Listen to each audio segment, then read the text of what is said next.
There does seem to be this element that millennials and Gen Z are very anti-work, anti-difficulty. Why is that? Have you noticed anything with that? Yes. I think that two things: fear and finances.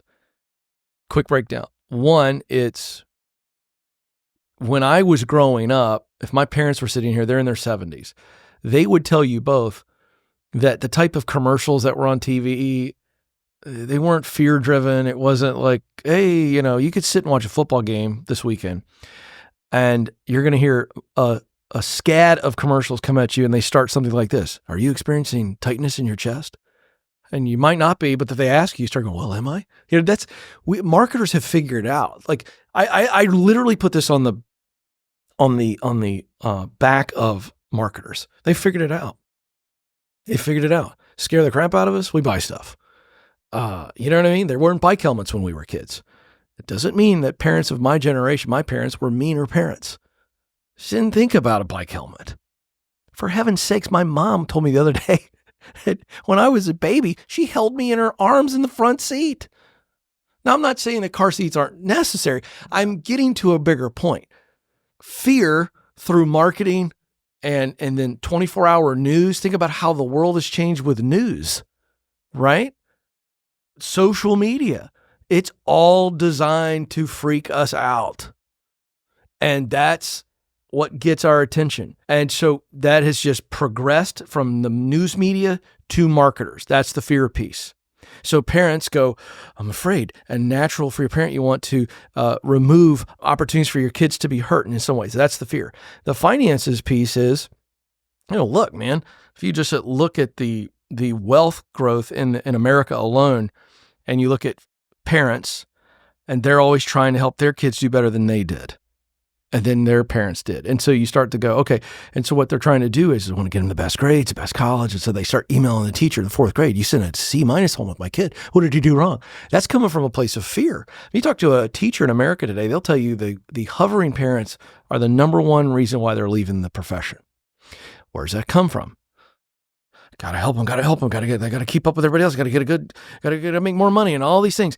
And so what's happened is we've removed the very element that makes our kids successful, and that is failure, hardship. So the way I say it in a soundbite is American parents have stopped paying attention to doing things that make our kids good because we're so focused on what makes our kids feel good. So it's like, stop worrying about how good they feel. Start paying attention to how good they're doing. And the only way your kid's going to do better is failing. I remember sitting with Malcolm Gladwell once, years ago. I said, what's the one thing you tell parents? He said, get your kid in an extracurricular activity where they will only be measured by success or failure. It's like play an instrument in the band, play a sport, try out for the drama team where you may not get the lead role.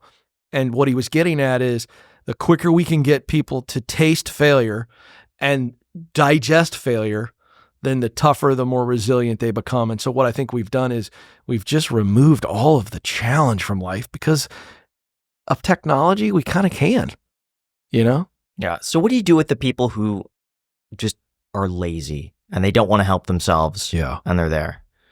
I love this question. Yeah. If you are a person right now that has a person in your life that you just thought of when Graham threw that out, I want to challenge you. They are not lazy. They're lost. Lazy is a symptom. The source of the laziness is they're lost. Let me put it another way.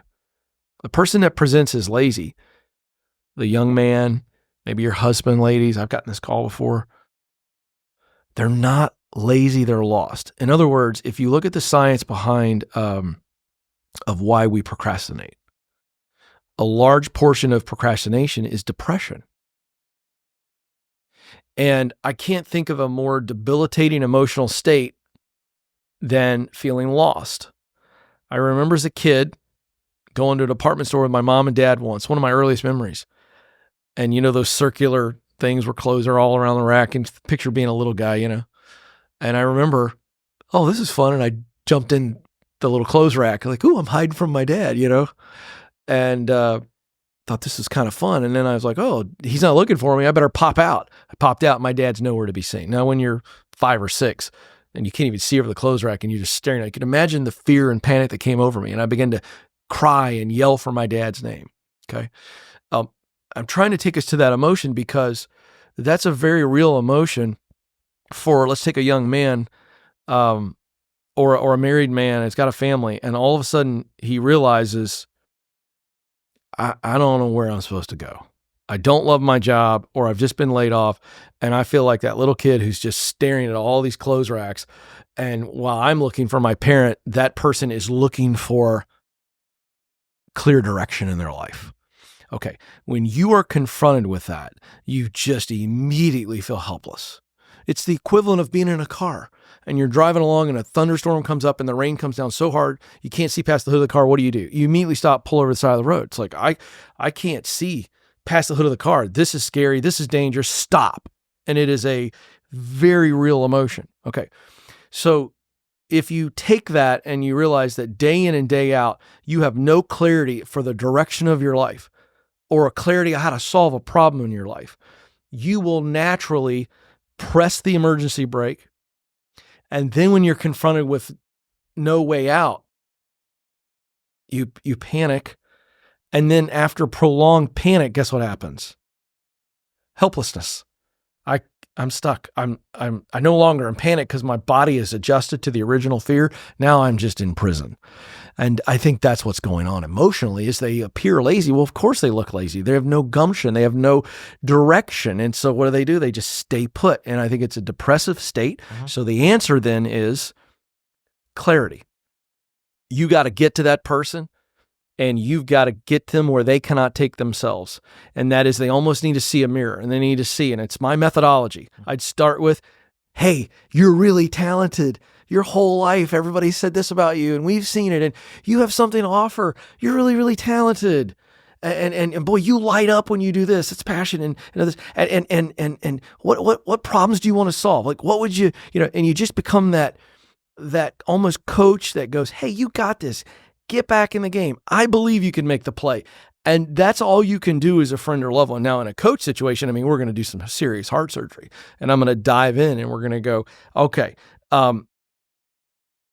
once you seek clarity, then confidence takes care of itself. Clarity leads to confidence. Confidence leads to courage. Every time. When you see a person step into a fiery car, we've all seen a media report on someone who saved a stranger. And the person says to him, Graham, what were you thinking? And Graham goes, oh, I really wasn't thinking. I just acted. Exactly what happened. You come up on the scene of a fiery car crash. You're the first one. Instant radical clarity. Someone's going to die if we don't get them out. Mm. Immediately confidence follows. I think I can pull them out. And before you know it, you're in the car pulling them out. Bam, bam, bam. Clarity leads to confidence. Confidence leads to courage. You cannot summon courage in your life to do hard things, absence of clarity. So we always want to retreat to clarity. The most confused person is a depressed person, is a lazy person. So we want to get unlost. And the way we get unlost is clarity. The minute that lady heard me in that department store, hey, buddy, what's wrong? Where's my dad? Okay, I got you. She takes me by the hand. She takes me to her little register area. She pulls out her phone, which is an intercom. With the parents of little Kenny Coleman, please come over to the men's section. He's okay. He's here.